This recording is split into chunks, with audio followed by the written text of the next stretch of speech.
ASN Sports TV. My name is Sam.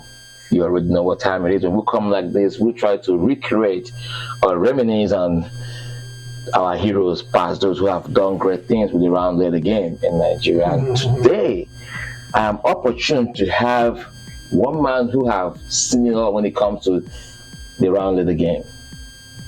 Formerly known as Victor Ogunsoya, and now he is known as Adebisi Adeniran.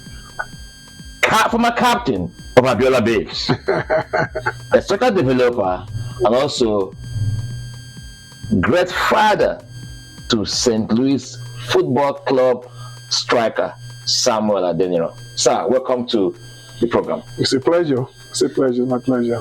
When I traveled, I went to St. Louis to go cover St. Louis and Austin FC in the MLS game. I was speaking to your son. He made one statement when I asked me a question. He said, I want to follow the footsteps of my dad. And that answer was very intriguing. And I said to dig a little bit deeper. And I realized that, wow, and here we are. Sought for your contact, we're able to get it. And here we are. And I will commend you for a great job you've done with your son, making him to understand and learn the rudiment of football. So, without much ado, can you share one of your fondest memories playing for Abiola Babes, and what made that time special for you? Okay. Playing back in Nigeria those days is just, it's a passion. Soccer has to be a passion for you. We start in high school, and from high school we start playing clubs. By the time I get to Abiola, when they want to form Abiola, we were there at the beginning. So I went to grammar school. And forming Abiola is just like for fun. And then Abiola take it up to be a professional teams. And that's where we started. And since then, playing for Abiola in Nigeria. So those are the things that we see playing in Nigeria that give us the privilege of playing soccer in Nigeria to what will end up to be a professional in abroad. So now let's look at and how did that experience playing for Abiola Babes shape your career as a soccer developer and influence your son's journey in soccer? You see, back in Nigeria, I have a passion of just taking young kids to play. So while I was playing then in Nigeria, I have young kids playing for me. They play tournament, they do others. While I'm playing in Abiola those days, and I've made up my mind that I want to be a developer. I want to teach kids how to play this game the right way. Not just the way we started, we learn on the street. You know, when we started at that young age, there's no coach.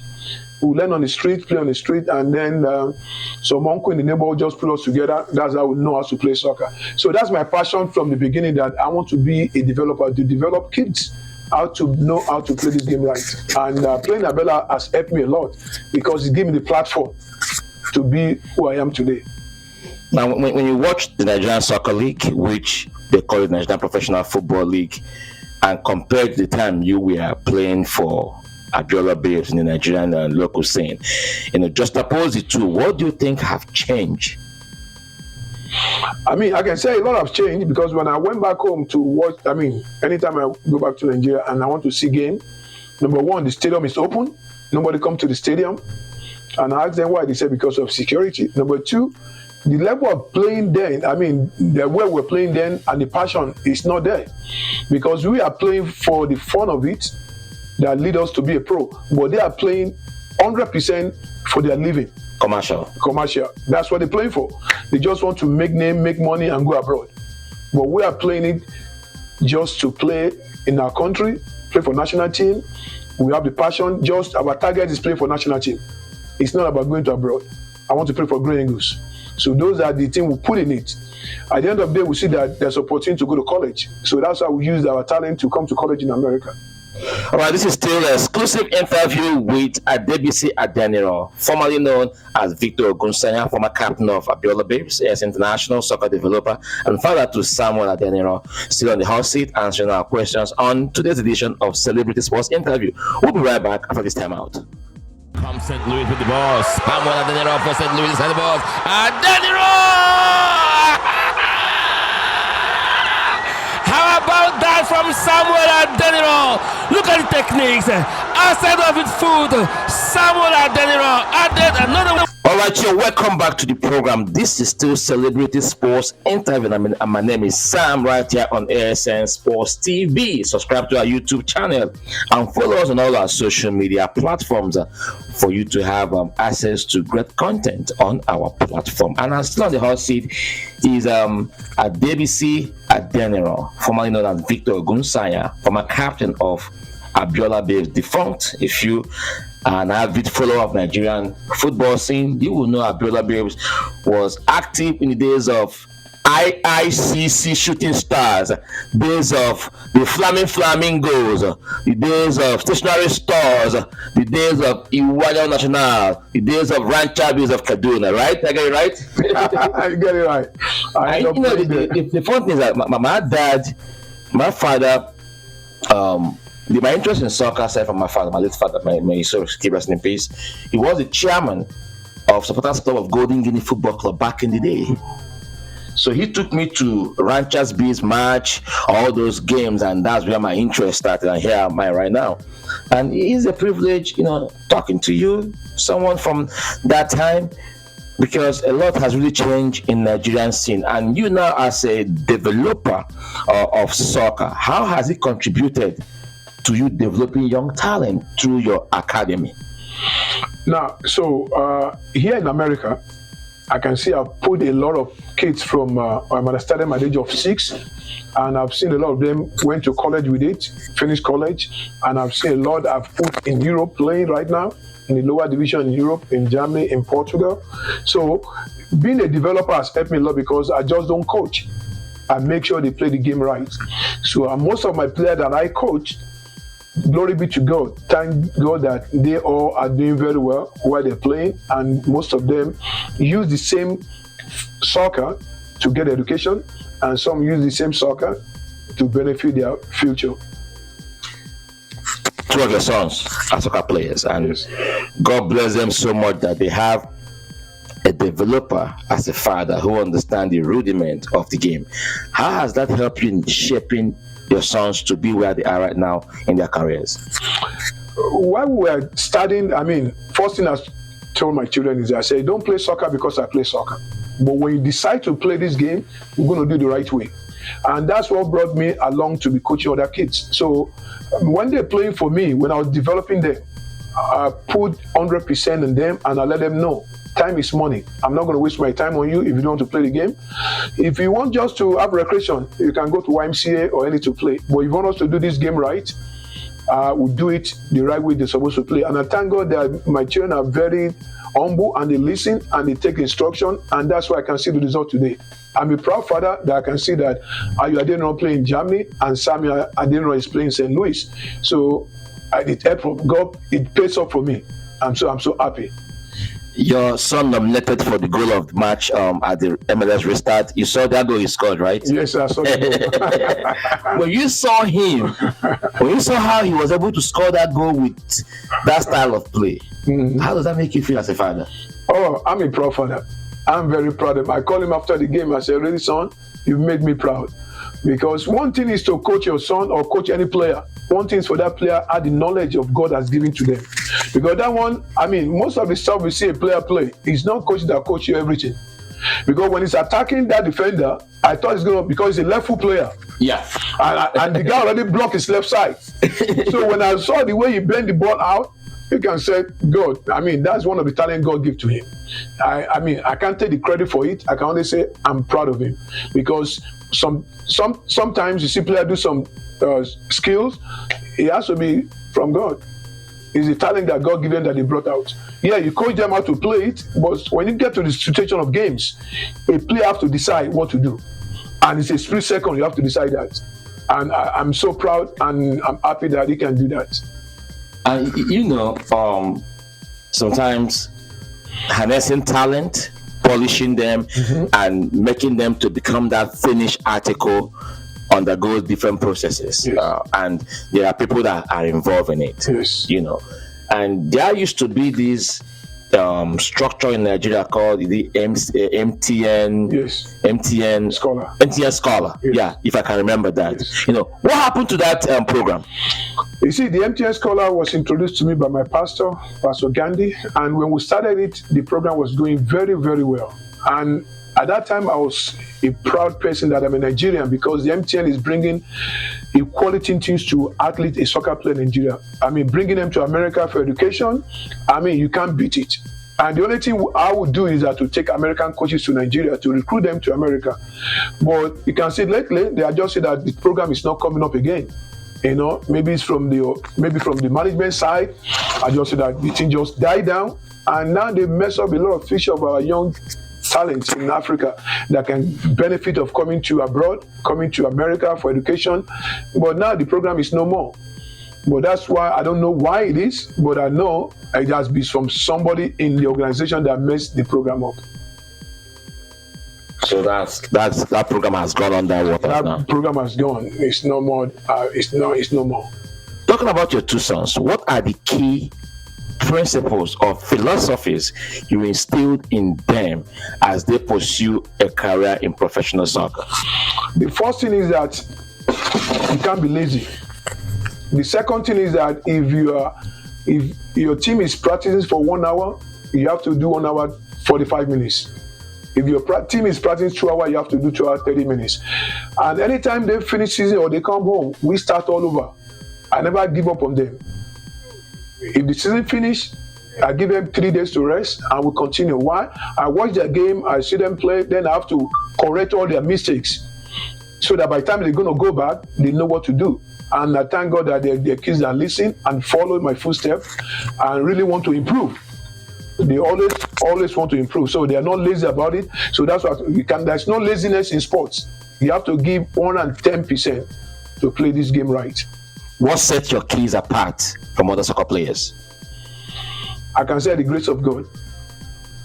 Number one. Number two, I can say because the passion they have from it from the little age. From their little age when they're born, I can see that they want to play the game and they keep the passion going on. They always want to play, always want to practice. They've been following me to Europe since they are 10 years of age, going to Arsenal tournament, Man U tournament. I go to Europe for tournaments.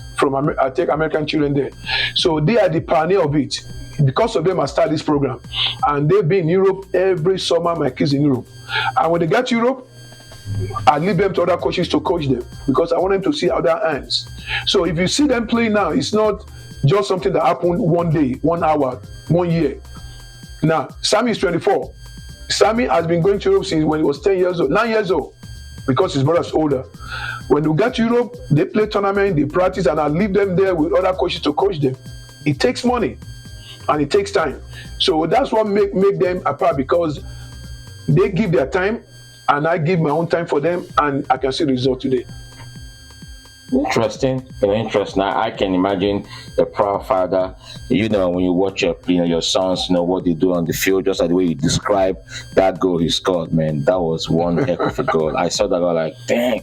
I was like, wow. Just look at the technique. Okay, can you share a memorable moment from your son's soccer journey that stand out to you as a father?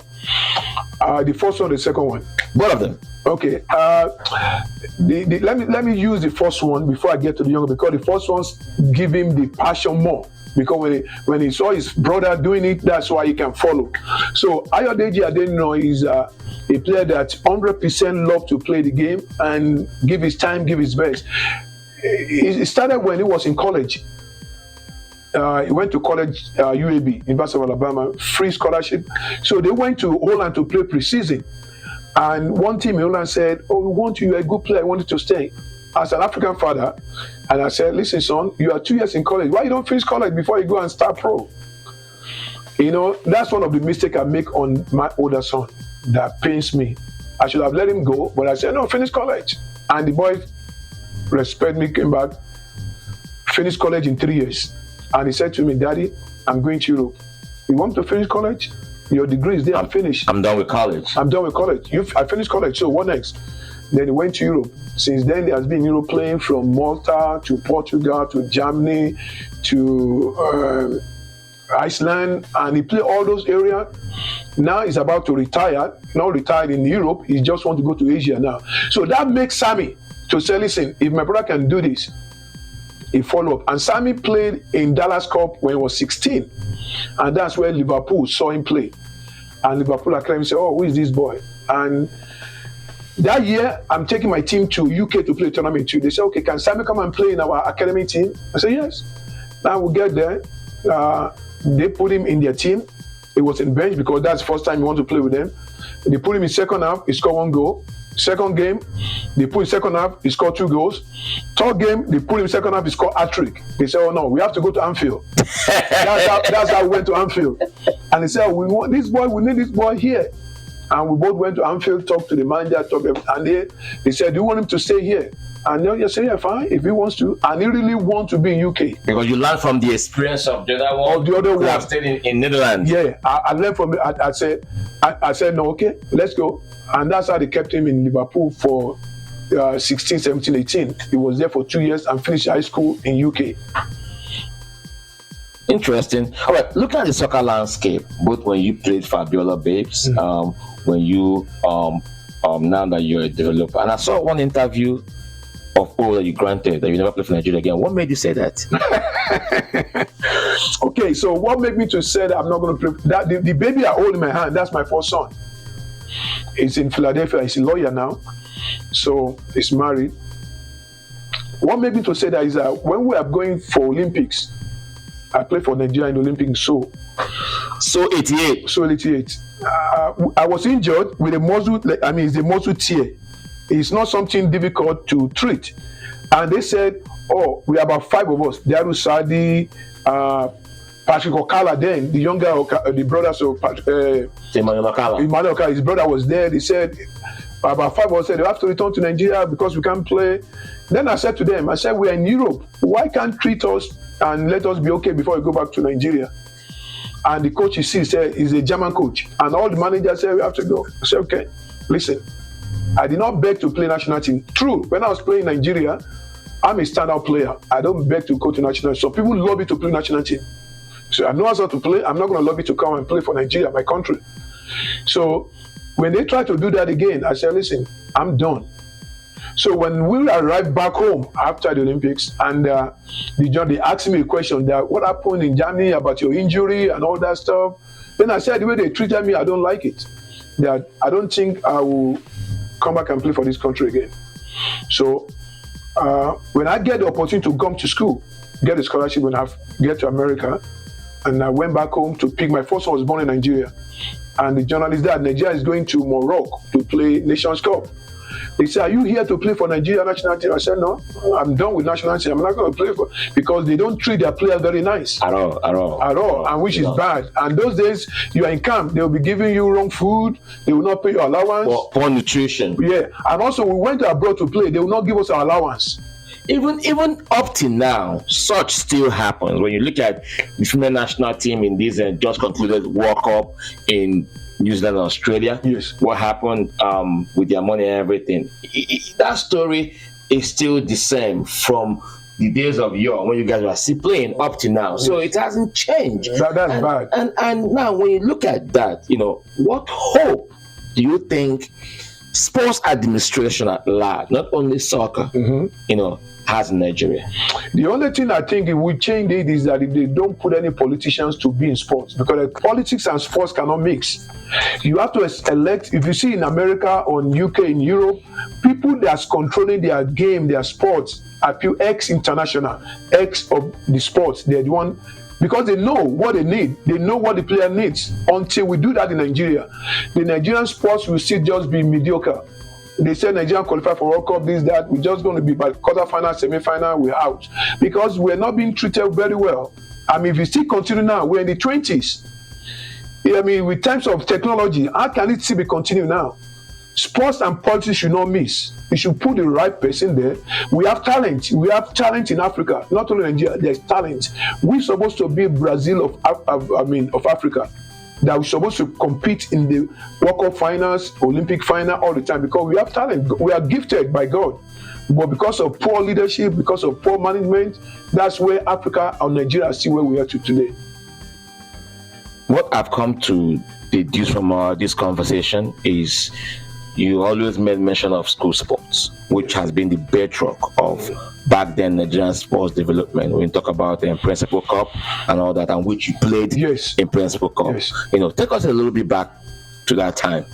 Those days when we play Principal Cup, all the league stops because that's where all the company want to see the young coming stars. But right now, there's nothing called like that again. And if they're playing it, it's not like when we're playing it. When we're playing it, there's grassroots. There's Lagos State under 10, under 11, under 12. I started playing for Lagos State Academicals when I was 12. We are the first one that started playing for under 12 before national team play. Then I ended up playing with them. You see, if Muda Lawa wants to play, or Kala wants to play those days, we play, entertain the crowd, and we go to the tunnel, we walk them out. We already play to entertain crowd. All those things are no more. Even they look at all their stadiums are messed up. All the clubs don't have stadium. We don't have nice grass in Africa where there's grass, and all those things have made Africa not to develop. And until all those things are changed, and it's still possible if you put the right person in the right place. In the national anthem, we say the labors of our heroes past shall not be in vain. And when you look at our sporting scene in Nigeria, when you see S International, either one is suffering, they are in poverty and all that. How do you think that such could be, tackled so that, like here in the US, when you see an S International, they might not be wealthy, but they are well taken care of. How can we inculcate that culture of trying to take care of our S players who did our nation proud? You see, those days, what I noticed when we are playing, you can see the sports council those days. You have there were people that played before us in sports council. They're the one that's coaching us. And now, why is it working in America and Europe is this? You can see the ex-international or people that do the sports, either they are the coaches of a school or in the academy or in this, they make sure they are one position or the other of doing the same sports they played. They put them there and they start getting paid. So when they start getting paid in what you love to do, your life will continue. But in Nigeria, after you stop playing, these are the heroes that when you go to stadium, you start yelling for them, you start, this, that. And after their career, they start begging for money because there's no job, there's nowhere for them to coach. Also it started from education. Education is the key. If you don't have education, if you do sports, you're going to end up being like that too. Because without education, there's nowhere a man can go. Because education is the first key. Because see, back then in Nigeria, then my parents don't want me to play soccer because they said, people that play soccer, they are dropouts. My mom, that was a huge misconception. Yeah, huge one. My mom, she's illiterate, but we're not that era again. Because see, you can still get education in America and still do your sports at the same time. You're right. You can do the two together. In fact, in America, if you fail your progress report, they will not let you play. I coach school now. I coach middle school. Yes. I coach high school. Your parents don't have to tell you. The school will tell you. You fail, you don't come back. So you have to study to pass. And I'll tell you, an athlete, a soccer player that knows how to play will be a good student. Because to play soccer, use your brain. It's like mathematics. Your IQ. If you don't have the IQ, you can't play the game. So if you can transfer the IQ to education, you do well. Unless nobody to push you, nobody to tell you how to do it. Right in America is structure, school, and sports. You can't mix the two. The two you cannot drop. The two have to go together. Until you get out to Nigeria and we create avenue for all our ex-international where after their career, where to work, what to do in sports council, not just put people that never passed through the game and put them in the office. That's the only way that can make all our ex-international and to be able to do right. So we don't see poverty in them. And also we don't recognize our ex-international. Either sports, either track, any sports in Nigeria, after their career, they're done. Nobody care about you again. So if I'm a parent in Nigeria, I would not want my kids to do the game because your career is maybe 20 years, highest. Yeah, you're only important to them when you're active. Once you're inactive, that's it. Does nobody care about you? They don't even care about you again. And that's so bad in Africa. Not only in Nigeria, in African countries. Let me correct you, maybe not West African countries. Because the North African countries are not like that. Because you can see them.